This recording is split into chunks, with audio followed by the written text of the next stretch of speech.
பொதுநலம் விரும்பின அனைவருக்கும் வணக்கம். நான் உங்கள் ESP பேசுகிறேன். நம்ம இப்போ என்ன பார்க்க போகிறோம் பார்த்தீங்கன்னா, பெயிண்ட் பால் கேம் தான் வந்துட்டு ஏற்காடில் விளாண்டோம். அதை பற்றி தான் இந்த வீடியோவில் பார்க்க போகிறோம். வாங்க வீடியோக்குள்ள போகலாம். நான் ESP, இவங்க வந்து சுரேந்தர், அடுத்து வந்துட்டு அர்ஜுன், இங்கே நடுவில் இருக்கிறது அர்ஜுன். இவங்க நாங்கள் மூணு பேர் சேர்ந்து தான் போயிட்டு அந்த கேம் வந்து விளாண்டோம்.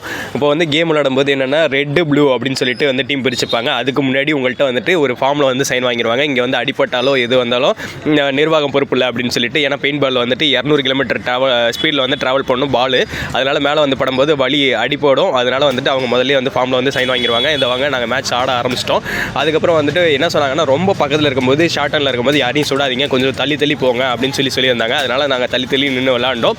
இப்போ வந்து நிறைய பேர் இருந்தாங்கன்னா டீம் பிரிச்சிருவாங்க. நம்ம வந்து வீக் டேஸில் போனதுனால கூட்டமே இல்லை, நிறைய பேர் இல்லாதனால உங்களுக்குள்ளார நீங்கள் வந்து ஃபைட் பண்ணிக்கிங்க 3 பேருக்குள்ளார அப்படின்னு சொல்லிட்டாங்க. ஒரு கன்னில் வந்துட்டு 25 பால் போட்டு கொடுத்துருந்தாங்க. அந்த 25 பாலுக்கு வந்துட்டு அவங்க வந்து 350 ரூபா பர் ஹெட் வந்து சார்ஜ் பண்ணுறாங்க. அதுவே 50 பாலுக்கு வந்து 500 ரூபா, அதுவே வந்துட்டு 100 பாலுக்கு வந்துட்டு 750 ரூபா வந்து சார்ஜ் பண்ணுறாங்க. நாங்கள் வந்துட்டு 25 பால் தான் எடுத்துருந்தோம், 350 ரூபா வந்து எடுத்திருந்தோம். அதுக்கப்புறம் வந்து ஒவ்வொருத்தவங்களாம் ஃபைட் பண்ண ஆரம்பித்தோம். எனக்கு வந்து தொடையில் அடி, சுரேந்தருக்கு வந்து கையில் அடி, இன்னொன்று அர்ஜுன் சொன்னவனுக்கு வந்துட்டு லைட்டாக தான் அவருக்கு தப்பிச்சிட்டாரு. அவர் எங்கள் 2 பேருக்கு தான் அடி விழுந்தது.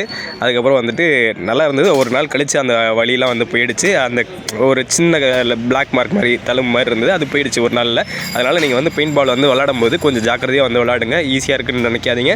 அது இந்த கேம் விளாடும்போது அதிகமாக மூச்சு வாங்கும். ஏன்னு பார்த்தீங்கன்னா, நீங்கள் வந்துட்டு உங்களை யாரோ வந்து அட்டாக் பண்ண வராங்க, நீங்கள் வந்து சேஃபாக இருக்கணும் அப்படின்னு சொல்லிட்டு ஹார்மோன்ஸ்லாம் வந்து எக்ஸ்ட்ரா ஜாஸ்தியாக சுரக்கிறதுனால உங்களுக்கு அதிகமாக மூச்சு வாங்குறதுக்கு ஃபீல் பண்ணுவீங்க. ஏன்னா கண்ணை தூக்கிட்டு உட்காருறீங்க. எனக்கு இப்போ பாருங்கள், நாங்கள் உட்காந்து எழுந்திரிப்போம், அடுத்து வந்து ஓடுவோம், எல்லாமே பண்ணுவோம் பார்த்தீங்களா. ஒரு கிட்டத்தட்ட ஒரு சின்ன மிலிட்ரி மாதிரி தான். ஆனால் வந்து மிலிட்ரிலாம் கிடையாது, ஒரிஜினல் கன்லாம் கிடையாதுங்க. இது சும்மா வந்து பெயிண்ட் பால் கன் தான். மேலே பட்டால் பக்கத்தில் இருக்கும்போது வலிக்கும், மேலே ரொம்ப தூரமாக இருந்து வடிக்கும் போது வந்து ஒன்றும் பெருசாக இருக்காது. ஆனால் மோஸ்ட்லி வந்துட்டு இப்போ நாங்கள் வந்து பெரிய அளவுக்கு அடி கிடையாது. எனக்கு ஒரு விரலில் ஒரு அடி, காலில் ஒரு அடி, 2 அடி விழுந்தது. சுரேந்தருக்கு வந்துட்டு கையில் மட்டும் அடி. அந்த அர்ஜுன் வந்து எஸ்கா ஆகிட்டார். இப்போ பாருங்கள், அர்ஜுன் வந்து சுட்டுட்டு இருக்காரு அங்கே ஓரமாக நின்றுட்டு.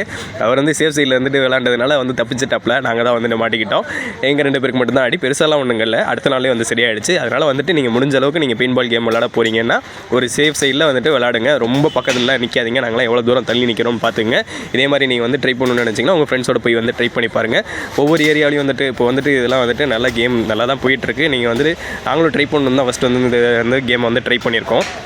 350 ரூபா கொடுத்துட்டு அடி வாங்கிட்டு வந்திருக்கேடா, இது என்னடா கேம் அப்படின்னு சொல்லி கேட்குறீங்களா? ஒரு எக்ஸ்பீரியன்ஸ் தாங்க. இப்போ வந்துட்டு நம்ம போயிட்டு போரில் போயிட்டு பேட்டில் பண்ண போகிறதில்ல, யாரோடையும் போய் சண்டை போட போகிறது கிடையாது. நம்ம ஒரு சின்ன ஜாலிக்கு தான், ஒரு பண்ணுங்க. நாங்கள் ஏற்காடில் வந்துட்டு இந்த பெயிண்ட் பால் கேம் விளாண்டுருந்தோம். நீங்கள் ஏற்காடு போனீங்கன்னா நீங்கள் வந்து ட்ரை பண்ணி பாருங்கள். இது வந்து சும்மா ஜாலிக்காக தான். நீங்கள் உங்கள் ஃப்ரெண்ட்ஸ் எல்லாம் வந்துட்டு கூட்டிகிட்டு போயிட்டு உங்கள் ஃப்ரெண்ட்லாம் பழி வாங்கணும்னு நினச்சிங்கன்னா ஜாலியாக வந்து சுட்டு விளாட்லாம். அதனால் ஜாலியாக ட்ரை பண்ணி பாருங்கள். மறக்காமல் துப்பாக்கி குண்டில் அடியெல்லாம் வாங்கியிருக்கோங்க பெயிண்ட் பாலில். அதனால் மறக்காமல் சப்ஸ்கிரைப் பண்ணாதவங்க சப்ஸ்கிரைப் பண்ணுங்கள். பக்கத்தில் இருக்க பெல் ஐக்கானை ப்ரெஸ் பண்ணுங்கள். லைக் பண்ணுங்கள், ஷேர் பண்ணுங்கள், கமெண்ட் பண்ணுங்கள். உங்களிடம் இருந்து விடைபெறுவது உங்கள் ESP. நன்றி, வணக்கம்.